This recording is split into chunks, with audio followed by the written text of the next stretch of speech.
ఇక్కడ Wanaparthy faster fellowship అందరికీ కూడా ఫస్ట్ ఆఫ్ ఆల్ జై భీమ్ తెలియజేస్తున్నా. అదేవిధంగా నేషనల్ దళిత జేఏసీ చైర్మన్ పెరికే వరప్రసాద్ గారికి కూడా కృతజ్ఞతలు తెలియజేస్తున్నా వచ్చినందుకు ఇక్కడికి.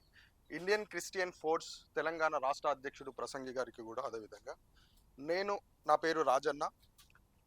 ఇండియన్ క్రిస్టియన్ ఫోర్స్లో ఒక మెంబర్గా నేను వర్క్ చేస్తున్నా క్రైస్తవుల తరపున.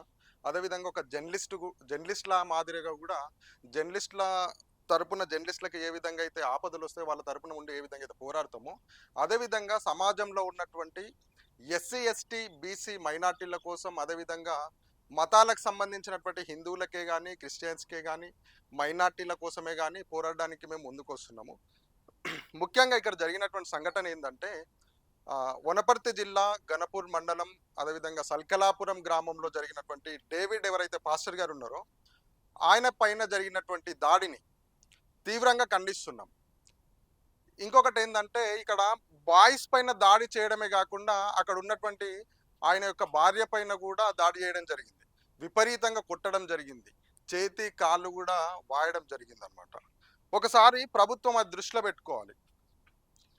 ఆర్టికల్ 25, 28 ప్రకారం భారత రాజ్యాంగ ప్రకారం మనము భారతదేశంలో ఉన్నటువంటి ప్రతి ఒక్క పౌరుడు 18 ఏళ్ల వయసు నిండిన తర్వాత ఆయనకు నచ్చినటువంటి మతాన్ని స్వీకరించవచ్చు, ఆ మతాన్ని ప్రచారం కూడా చేయొచ్చు పబ్లిక్లో. నిజానికి చెప్పాలంటే మిడిమిడి జ్ఞానంతోటి హిందువులు ప్రవర్తిస్తున్నారు అని నేను తెలియజేస్తున్నా. ఇంకొకటి ఏంటంటే చిన్నజీయర్ స్వామి కానీ, లలిత్ కుమారే కానీ, కరుణాకర్ సుగుణనే కానీ, ఎక్స్ క్రిస్టియన్ అని చెప్పేసి నిన్నమొన్న వాడు వచ్చిండు, వాడు కూడా పుట్టుకొచ్చిండు, ప్రవీణ్ అతని పేరు. వీళ్ళందరి గురించి నేను ఏం చెప్తున్నా అంటే మిడిమిడి జ్ఞానంతో ప్రవర్తించొద్దు.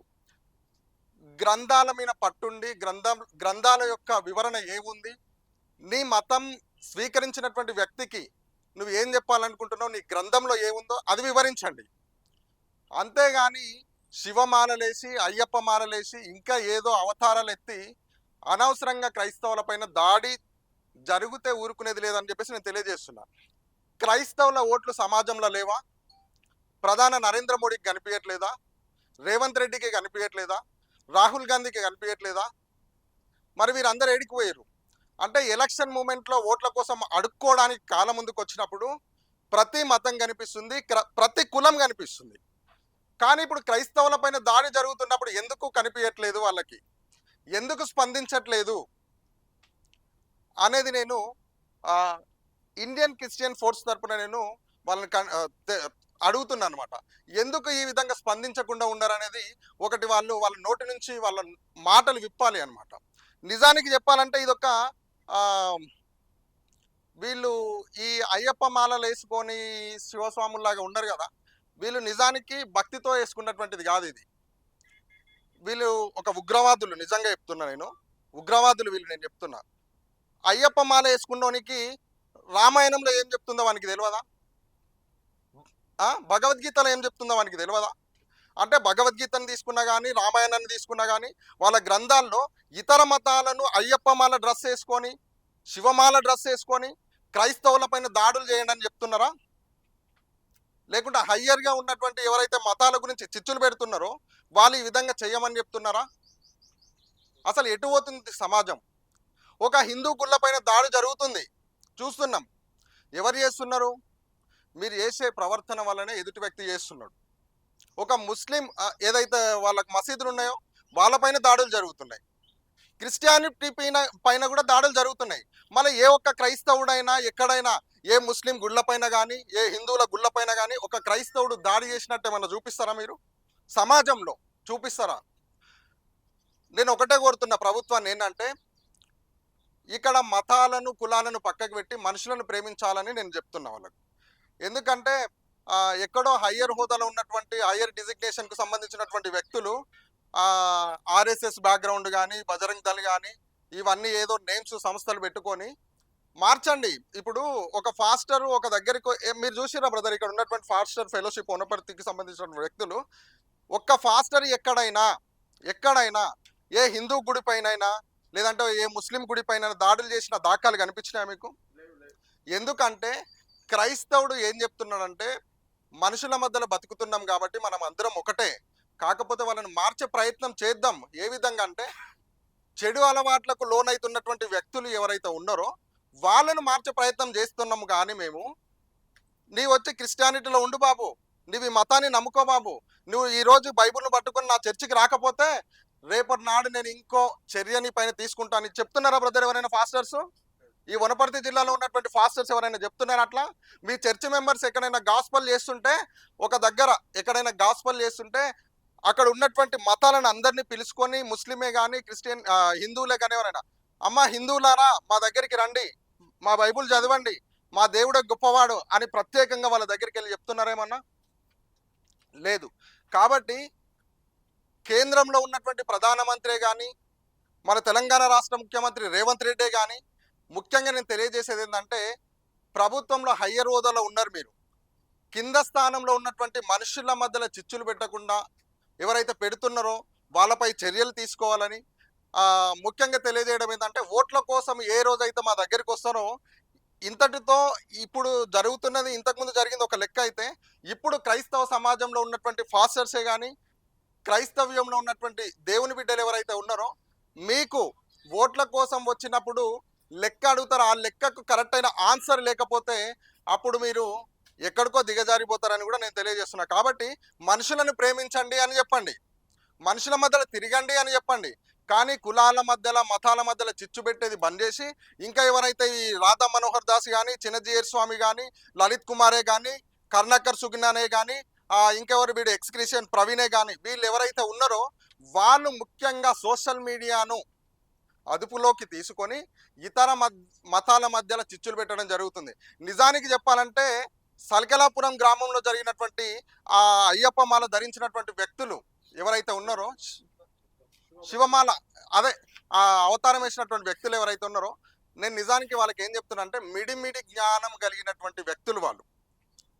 ఒక దగ్గర చర్చి నడుస్తుంటే ఆ డ్రెస్సులు వేసుకొని వాళ్ళపై దాడులు చేసుకునేంత అది ఉంది, వాళ్ళకి తెలిసింది అంటే వాళ్ళకి ఏం తెలియకనే ఈ విధంగా ప్రవర్తిస్తున్నారు అని నేను తెలియజేస్తున్నా. కాబట్టి ఈ వనపర్తి డిస్టిక్లో వాళ్ళపై కఠిన చర్యలు తీసుకోవాలని మేము తెలియజేస్తున్నాం. ఇంకొకటి ఏంటంటే, ఇండియన్ క్రిస్టియన్ ఫోర్స్ తరపు నుంచి ఇంకొకటి తెలియజేస్తున్నా, చాలా మంది సంస్థలు పెట్టుకొని క్రిస్టియానిటీకి సంబంధించినటువంటి వ్యక్తులు వస్తున్నారు, వాళ్ళ దగ్గర 2-3 సెల్ఫీలు తీసుకుంటున్నారు, ఇక్కడ డిఎస్పీని కానీ ఎస్పీని కానీ కలుస్తున్నారు, కలెక్టర్ని కలుస్తున్నారు, ఇక్కడ ఉన్నటువంటి మేఘారెడ్డి ఎమ్మెల్యే ఎవరైతే ఉన్నారో వాళ్ళందరినీ కలుస్తున్నారు, అందరికీ ఇవన్నీ చెందుతున్నాయి, ఇవన్నీ వెళ్తున్నాయి వాళ్ళ దగ్గరికి. కానీ చర్యలు ఎవరు తీసుకుంటున్నారు? చర్యలు ఎవరు తీసుకుంటున్నారు? నేను జరిగి ఇప్పటికి 1 వీక్ అవుతుంది, వాళ్ళపై ఏమైనా చర్యలు తీసుకుంటున్నారా?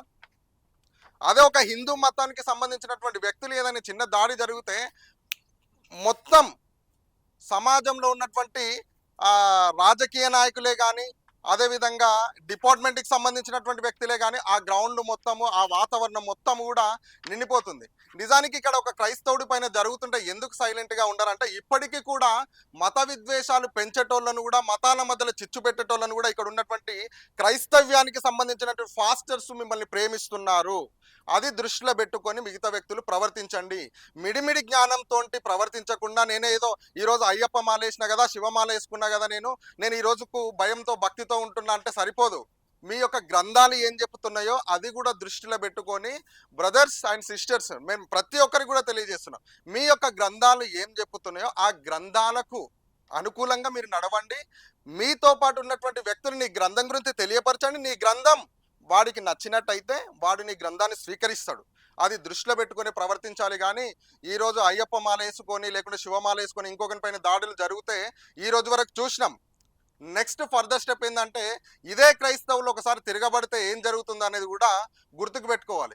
ఇది జరుగుతుందని తెలిస్తే ఆడ పైన నరేంద్ర మోడీ అక్కడ బిషప్ లాగా ఉండి అక్కడ ప్రార్థనలు చేయించుకున్నాడు. ఇక్కడ రేవంత్ రెడ్డి, తెలంగాణ రాష్ట్రానికి సంబంధించిన రేవంత్ రెడ్డి క్రిస్టియన్స్ మీటింగ్స్ ఏర్పాటు చేస్తున్నాడు. బట్ క్రైస్తవుల ఓట్లు ఒకసారి పక్క గీస్తే మీ జీవితాలు మొత్తం ఆగమైపోతాయి. మళ్ళా అదే క్రైస్తవుల జోలికి కానీ వస్తే ఈ ఓట్లు ఎక్కడ పోతున్నాయి, ఎవరికి పడుతున్నాయి అనేది కూడా మీరు ఊహించరు. మళ్ళా అదే క్రైస్తవుల కాళ్ళకాడికి కూడా వచ్చి మీరు అడుక్కోవాల్సిన పరిస్థితి వస్తుందని కూడా నేను తెలియజేస్తున్నాను. ఇక్కడ వచ్చినటువంటి పాత్రికేయ మిత్రులకు, ఎలక్ట్రానిక్ అండ్ ప్రింట్ మీడియా వ్యక్తులకు కూడా ఇది ఇంతటితో ఆగకుండా నేను ఒకటి ఏం చెప్తున్నా బ్రదర్స్ అంటే, ఇక్కడ వచ్చినటువంటి ఛానల్స్ యూట్యూబ్ ఛానల్స్ కదా, ఆల్ పర్మిషన్స్ తీసుకొని నడిపిస్తున్నటువంటి యూట్యూబ్ ఛానల్స్, క్రైస్తవుడి పైన దాడి జరిగితే ఎన్టీవీ కానీ, సాక్షి టీవీ కానీ ఏ ఛానల్ కూడా రాదు. అదే ఒక హిందువుకు ఏదైనా జరిగిందంటే ఆల్ ఛానల్స్ ఏవైతే ఉన్నాయో అన్ని ఛానల్స్ మైక్స్ లోగోస్ ఇక్కడ ఉంటాయి. ఈరోజు ఈ పరిస్థితి వచ్చింది అంటే కూడా అది మేము ఎట్లా అంటే చాలా బాధాకరమైన విషయం. కాబట్టి మీరు మా యొక్క విన్నపం అబ్జర్వ్ చేసుకొని గమనించి మా మా మీద ప్రేమతో మక్కువ చూపి ఇక్కడికి వచ్చినందుకు మీకు ప్రత్యేకంగా కృతజ్ఞతలు తెలియజేస్తున్నా. ఇది తెలంగాణ రాష్ట్ర వ్యాప్తంగా ఈ వీడియోని మీరు సర్క్యులేషన్ చేస్తారని, ప్రింట్ మీడియాకి సంబంధించినటువంటి వ్యక్తులు కూడా ప్రతి గ్రూప్లో టెలికాస్ట్ చేస్తారని మేము తెలియజేస్తున్నాం. కేంద్రం వరకు కూడా ఈ వాయిస్ వినిపించాలని చెప్పేసి నేను తెలియజేస్తున్నా. మీరు వచ్చినందుకు ప్రత్యేకంగా కృతజ్ఞతలు తెలియజేస్తున్నా brother. Thank you so much.